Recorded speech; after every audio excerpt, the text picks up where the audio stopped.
Hello students, आज हम समझेंगे हिस्ट्री चैप्टर 2। इसका जो ब्लूप्रिंट में वेटेज है वो 7 मार्क्स है। ये मोस्ट इंपॉर्टेंट चैप्टर है सोशल साइंस का, क्योंकि इससे 4 मार्क्स का एक क्वेश्चन कन्फर्म आता है। आपको ये सारे क्वेश्चन बहुत अच्छे से याद करने हैं। How did the first world war help in the growth of national movement in India. National movement क्या था? जब ब्रिटिशर्स के ख़िलाफ़ जो है वो लड़ाइयाँ शुरू हो गई थी, लोगों के अंदर जागरूकता फैली थी। तो ऐसा क्या हुआ था फर्स्ट वर्ल्ड वॉर के दौरान कि लोग जो हैं वो जागरूक हो गए थे कि हमें ब्रिटिशर्स से आज़ादी चाहिए। Increase in defense expenditure was financed by raising custom duties and introducing income tax in India। क्या हुआ था? ब्रिटिशर्स ने इनकम टैक्स लगा दिया था कि अब टैक्स लेंगे हम सभी से। क्यों लेंगे? क्योंकि उनको पैसा चाहिए था वर्ल्ड वॉर लड़ने के लिए, उनके डिफेंस के लिए चाहिए था, उनकी आर्मी के लिए चाहिए था। Indians were forcibly recruited in the British army. British army में ज़बरदस्ती इंडियंस को ले जाके लड़वा रहे थे, वॉर लड़वा रहे थे। अरे किसी को नहीं लड़ना है, लेकिन ज़बरदस्ती फोर्सिबली फोर्स कर करके उनको रिक्रूट करना है, यानी कि जॉब देना होता है। फिर crops failed in many parts of India resulting in acute shortage of food. उसी टाइम पे बहुत ज़्यादा फसल भी बर्बाद हो गई थी, तो खाना भी बहुत कम पड़ने लगा था लोगों के लिए। 12 to 13 मिलियन पीपल, 12 से 13 लाख लोग, मिलियन लोग जो है वो मर चुके थे फेमाइंस और एपिडेमिक से, यानी महामारी फैल चुकी थी, बीमारियां फैलती थी।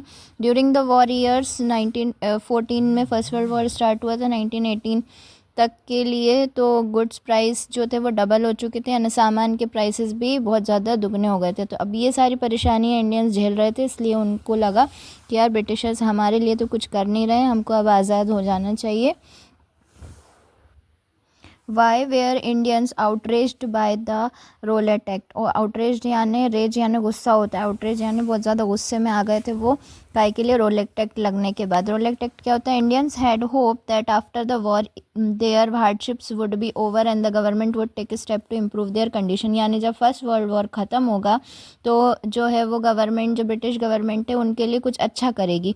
ऑन द अदर हैंड, लेकिन उसके बजाय क्या हुआ? Government pass the Rowlatt act in the imperial legislative council. उनकी जो गवर्नमेंट थी वहाँ पर उन्होंने क्या पास कर दिया? रोलेट एक्ट पास कर दिया। वो तो और ही ज़्यादा ख़तरनाक था रोलेट एक्ट। अब देखते हैं रोलेट एक्ट में होता क्या है। इस वजह से बहुत ज़्यादा गुस्से में आ गए थे इंडियन लोग।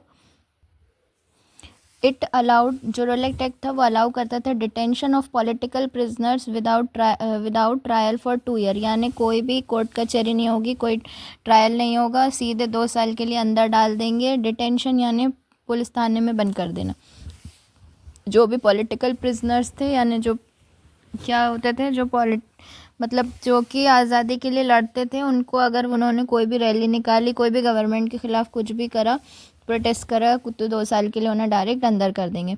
Roulette act was considered as black law and the Indian decided to oppose it by civil disobedience.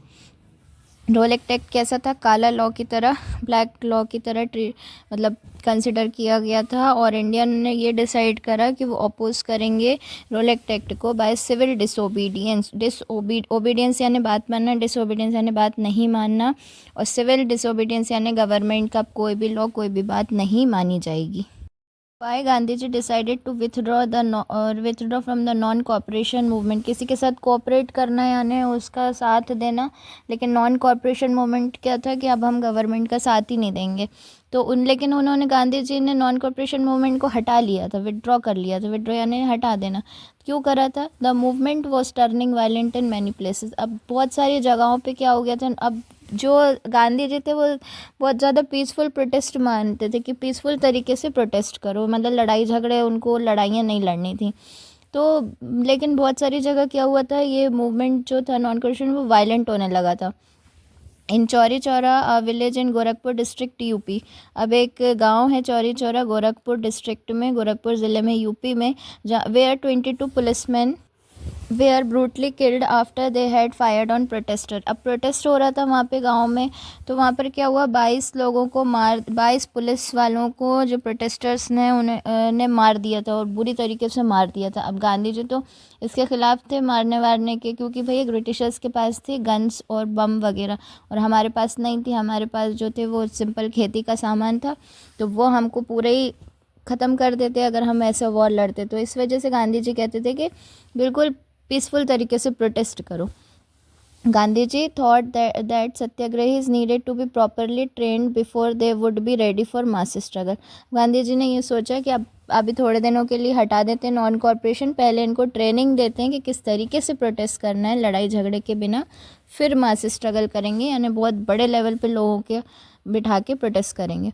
There had been disturbances in Madras and Calcutta also. Madras और कलकत्ता में भी ऐसे ही कुछ हुआ था. That is why Gandhi ji decided to withdraw from the non corporation movement. इसीलिए गांधी जी ने डिसाइड करा कि नॉन कॉर्पोरेशन मूवमेंट जो है वो हटा देना चाहिए.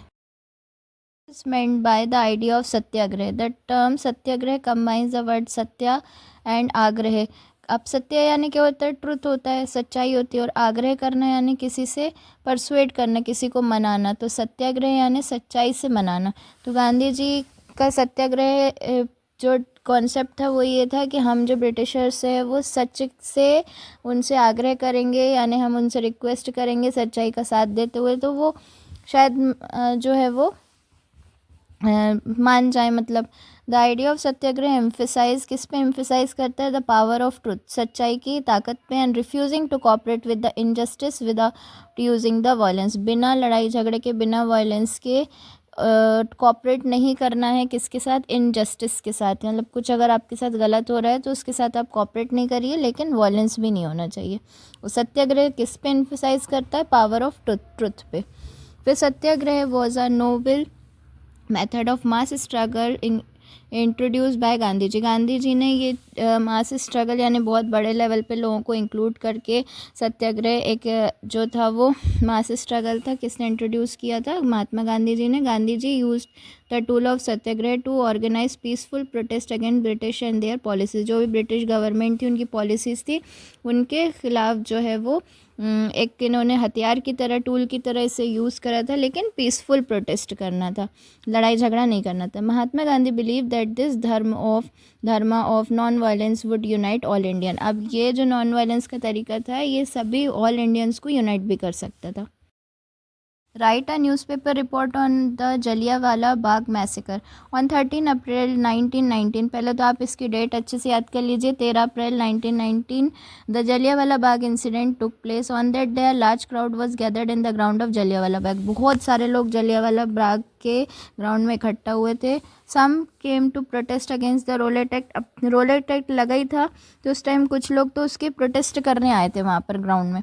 और other had come to attend the annual Baisakhi fair. अब सालाना बैसाखी होती है अप्रैल में, 14 अप्रैल को जनरली मनाते हैं. तो सालाना बैसाखी का मेला लगा हुआ था. वही ज़्यादातर लोग तो मेला एंजॉय करने आए थे, बेचारे बच्चे औरतें लोग भी थे, और कुछ लोग थे वो रोलेट एक्ट के ख़िलाफ़ वहाँ पे प्रोटेस्ट करने भी आ गए थे 13 अप्रैल 1919 को. Being from outside the city, many villagers were unaware of the martial law that had been imposed. लेकिन क्या हुआ था, जो ब्रिटिशर्स थे उन्होंने मार्शल लॉ लगाया हुआ था. उसमें क्या था कि आप बहुत ज़्यादा भीड़ जो है वो एक जगह इकट्ठा नहीं कर सकते थे, क्योंकि वो प्रोटेस्ट नहीं करने देना चाह रहे थे उनके खिलाफ. तो बेचारे बहुत सारे गाँव वाले जो सिटी के बाहर से आए थे, उनको तो पता ही नहीं था. पहले ना सोशल मीडिया होती थी, ना ऐसे न्यूज़ें होती थी, गाँव में तो और नहीं होती थी. उनको पता ही नहीं था कि मार्शल लॉ लगा हुआ है. वो तो बेचारे मेला घूमने आ गए. General Dyer entered the area. General Dyer था, उसने एंटर किया एरिया में, मतलब ग्राउंड में आया वो. उसने पूरे एग्जिट पॉइंट बाहर निकलने के सारे जितने भी दरवाजे थे सबको ब्लॉक करा और सारी भीड़ पे ओपन फायर कर दिया. And open fire on the crowd killing 100. जितने भी बेचारे मासूम बच्चे, लोग, औरतें सब मर गए. Dyer purpose was to create a feeling of terror among the satyagrahis. यानी जो भी सत्याग्रहीज उनके खिलाफ प्रोटेस्ट कर रहे थे ब्रिटिशर्स के खिलाफ, एक्चुअली में उनके अंदर जो है वो टेरर यानी डर का माहौल पैदा करना था कि देखो अगर तुम प्रोटेस्ट करोगे तो हम तुम्हें भी ऐसी जिंदा भून देंगे. This massacre of innocent people in 1000 converted Mahatma Gandhi into a non corporator. इसके बाद ही जो इतने सारे इनोसेंट बेचारे लोगों को मारा था, इसके बाद ही महात्मा गांधी एक नॉन कॉपरेशन मूवमेंट लॉन्च करा. वो नॉन कॉपरेटर बन गए, यानी अब हम गवर्नमेंट के साथ कुछ भी कॉपरेशन नहीं करेंगे, हम नॉन कॉपरेशन चलाएंगे. Write a note on Simon Commission. Simon Commission consisted of 7 members and its chairman was Sir John Simon. Simon Commission जो थी वो 7 मेंबर्स की एक कमेटी थी और उसका जो हेड था, चेयरमैन था, वो था कौन, sir John Simon. In 1919 the British government declare that the Simon commission would be sent to India to question the working of the Indian constitution. 1919 में ही डिसाइड कर लिया था ब्रिटिश गवर्नमेंट ने कि ये जो 7 मेंबर उसका हेड है, इसको इंडियन कॉन्स्टिट्यूशन को मतलब देखने के लिए कैसे काम कर रहा है ये, उसको और चेंज वगैरह करने के लिए ये कमेटी फॉर्म हुई थी। आफ्टर 10 साल बाद after 10 year the British government appointed the commission इन 1927। इन्होंने परफेक्टली अपॉइंट करके इंडिया भेजा था 1927 में। But the Indians boycotted the Simon commission because there was no Indian member in the commission. अब हमारे इंडिया के कॉन्स्टिट्यूशन के साथ आप छेड़छाड़ करने आ रहे हो, हमारे ऊपर रूल्स लगाने आ रहे हो और हमारा एक भी मेंबर नहीं है, तो इस वजह से जो है इंडियंस ने उसे बॉयकॉट किया। The Indian National Congress, the Muslim League and other parties decided to oppose Simon commission. सारी जो पार्टीज़ थी उन्होंने भी साइमन कमीशन को अपोज किया। They also held a black flag demonstration with the slogan Simon go back. काले झंडे लेके खड़े हो गए थे और सभी ने नारे लगाए थे Simon go back, Simon go back. Video अच्छी लगी हो और समझ में आई हो तो प्लीज़ लाइक करिए, कमेंट करिए, share with your friends and subscribe my channel. Thank you so much.